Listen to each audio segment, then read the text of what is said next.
Samsung teases a waterproof and rugged Galaxy S4. The Qualcomm Snapdragon 800 to reach smartphones very soon. And we go hands-on the Asus PhonePad and tell you all about it. I'm Jaime Rivera, and you know how we roll. Thank God it's Friday. This is Pocketnow Daily.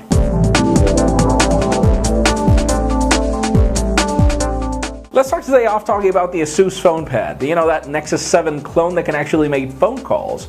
After spending some time with it at MWC, it's now in the hands of our own Anton D. Nagy, who has no problems in using a tablet to make phone calls, so make sure you hit the links in the description for his unboxing and full coverage. Then let's continue with Windows Phone. In a recent poll made by Forbes, 23% of the public said that they're considering a Windows Phone, along with other options obviously, but it's kind of interesting because even though that 23% is kind of high considering that iOS pretty much owns 40% of the market, Windows Phone currently only owns 4% of the market. So it makes you wonder, why do you have 23% of the people considering Windows Phone and only 4% actually buying it? How about if you leave us a comment down below, why have you not chosen a Windows Phone, for example?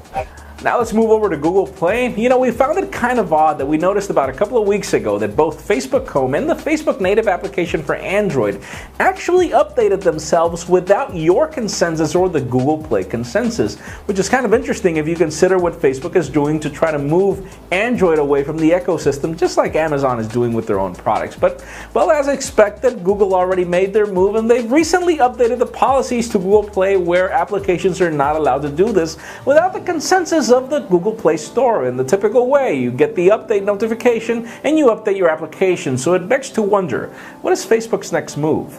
Now let's talk about the Qualcomm Snapdragon processor. After spending some time with the Snapdragon 800 and 600 at CES, we've now been able to see just how powerful the Snapdragon 600 is. I mean, the HTC One and the Galaxy S4 in the US variants have very powerful processors, and they're also very power efficient, but it doesn't stop there. Qualcomm has just confirmed that they're now deploying or working on deploying their new Snapdragon 800 for future products to come in the fall. So if you thought your HTC One and Galaxy S4 were top-notch, well, they won't be in the next couple of weeks.